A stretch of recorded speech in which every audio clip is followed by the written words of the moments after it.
طيب أعوذ بالله من الشيطان الرجيم بسم الله الرحمن الرحيم الحمد لله رب العالمين والصلاة والسلام على حبيبنا وحبيب الله العالمين أبي القاسم المصطفى محمد وآله الطيبين الطاهرين وأصحاب الأخيار المنتجبين. Assalamualaikum warahmatullahi taala wabarakatuh. Saya langsung saja melanjutkan ke sesi yang ketiga, yaitu kajian tentang surah Az-Zariyat 56, masih dalam tema ayat tentang tugas manusia untuk mewujudkan kemakmuran dan kesejahteraan.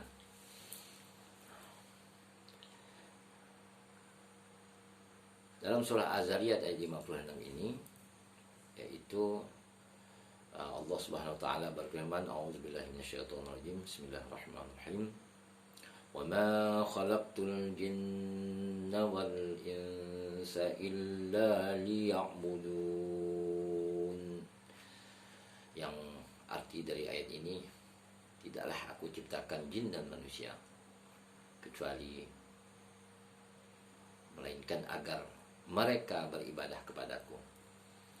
Jadi saya ulangi sekali lagi, artinya aku tidak menciptakan jin dan manusia melainkan agar mereka beribadah kepadaku. Nah, inilah esensi dari ayat ke-56. Ayat sebelumnya menurut Quraish Shihab bicara tentang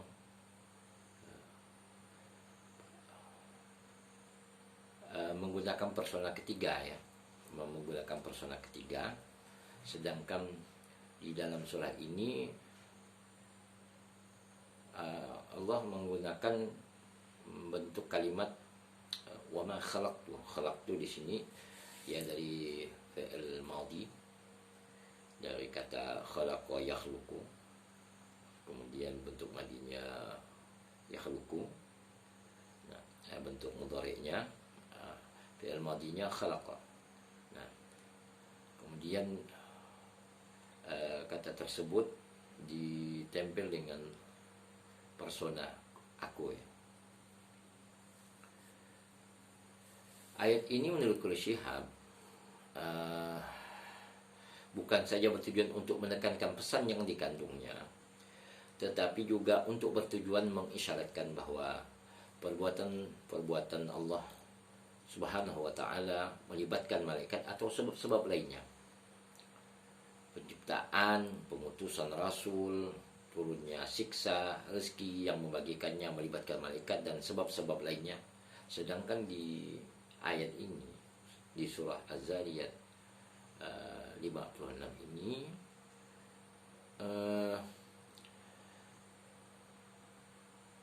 penekanannya adalah beribadah kepadanya semata-matanya. Di sini ya Allah, ya, beribadah pada Tuhan.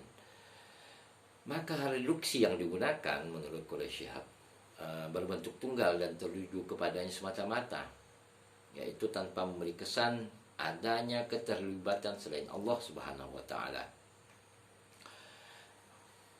Selanjutnya dalam pembahasan tafsir Al-Misbah dijelaskan bahwa kata al-jin itu dari al-ins. Didahulukannya kata al-jin dari al-ins, yaitu ma khalaqtul jinna wal insa. Jadi al-jin kemudian baru ins atau manusia, karena memang jin lebih dulu diciptakan Allah daripada manusia. Ya, seperti pernah saya singgung di sesi kedua, ya, video sesi kedua.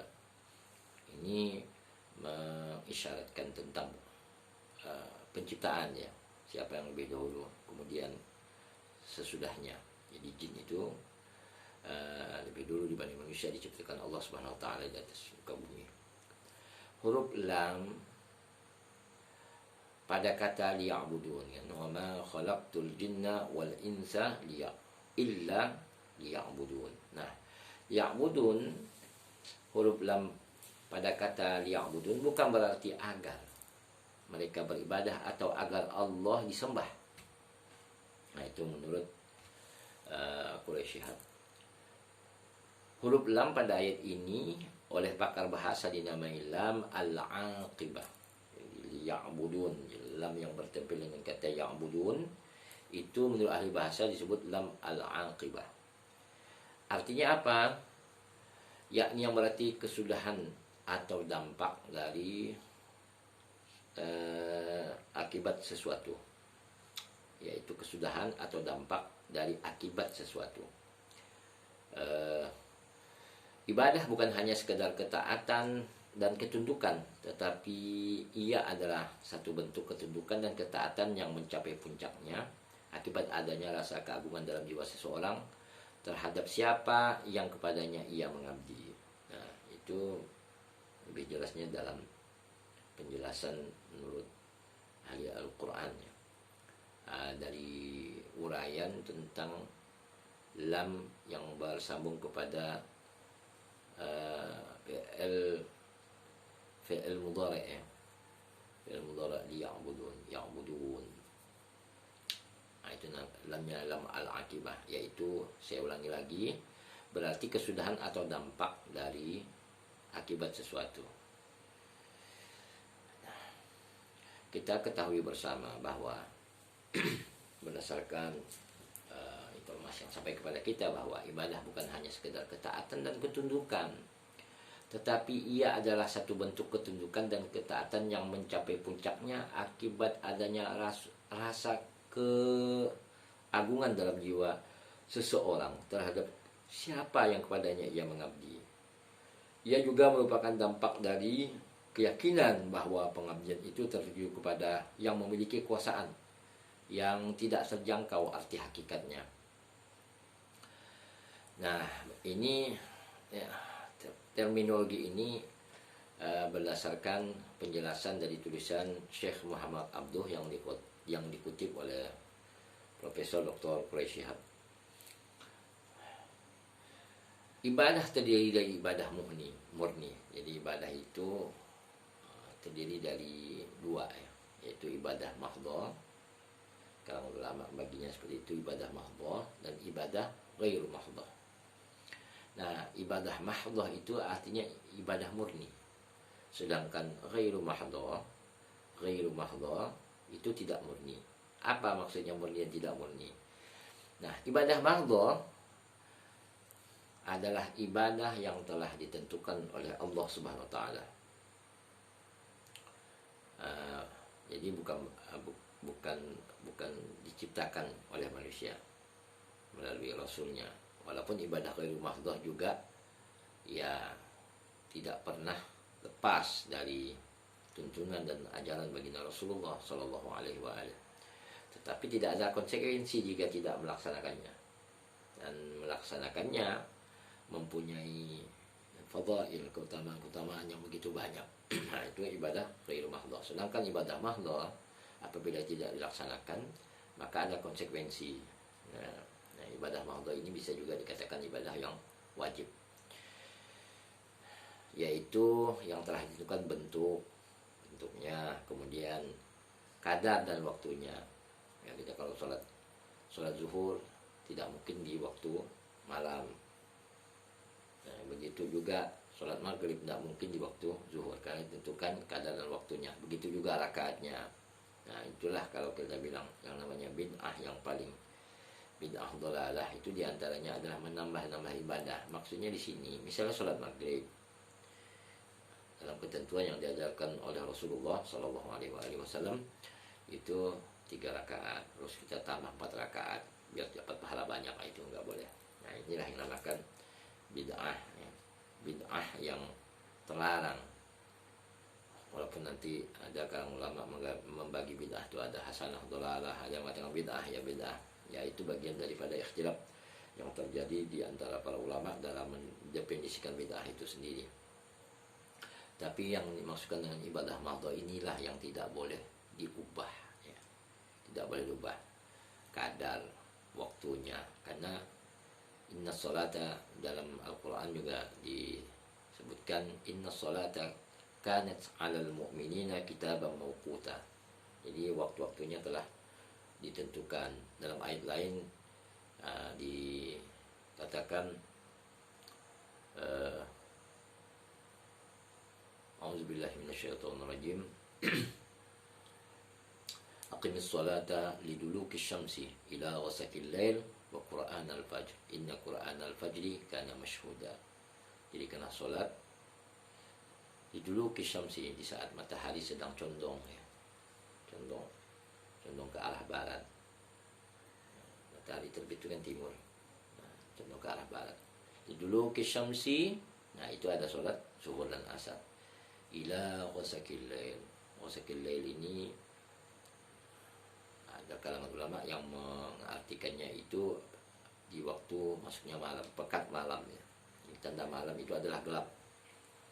Nah, nanti ini juga pasti terkait dengan fikih ya, terkait dengan waktu sholat ini. Tapi secara umum yang tidak dibantah bahwa beda malam dan siang itu adalah kegelapan itu sendiri, gelapnya. Nah, jadi dari waktu matahari terbenam menjelang masuk waktu malam itulah waktu dimana kita harus ihtiyat, hati-hati ya, karena biasa kaitannya dengan kehati-hatian dalam beribadah. Jadi tanda yang paling nyata membedakan siang dan malam adalah kegelapannya. Kalau siang itu terang, malam itu gelap. Itu adalah bicara dengan waktu ya. Nah juga bentuk kadarnya. Nah inilah yang menurut Muhammad Abduh sebagai ibadah mahdhah, ibadah yang telah ditentukan oleh Allah, bentuk kadar dan waktunya. Selain sholat juga ibadah mahdhah itu zakat, puasa, haji. Dan haji itu sendiri juga ditekankan oleh Al-Quran adalah bagi mereka yang mampu. Jadi wajib tapi bersyarat ya, masuk dalam ibadah yang wajib tapi bersyarat. Walaupun sholat-sholat yang lain juga ada keringanan ya, misalnya terkait sholat jamaah yang kita alami di masa pandemi ini, maka dianjurkan untuk tidak sholat di masjid. Nah itu adalah bagian daripada hasil ijtihad ulama-ulama fikih. Nah itulah yang nanti kalau kita melihat bagaimana kontroversi seputar sholat di masjid dengan tidak pada saat pandemi ini, nah itulah salah satu bentuk nyata ikhtilaf yang terjadi di zaman kita terkait karena kan ada juga hadis yang mengatakan bahwa kalau tidak sholat di masjid itu tidak diterima sholatnya, dan itu biasanya hadis inilah yang dipakai oleh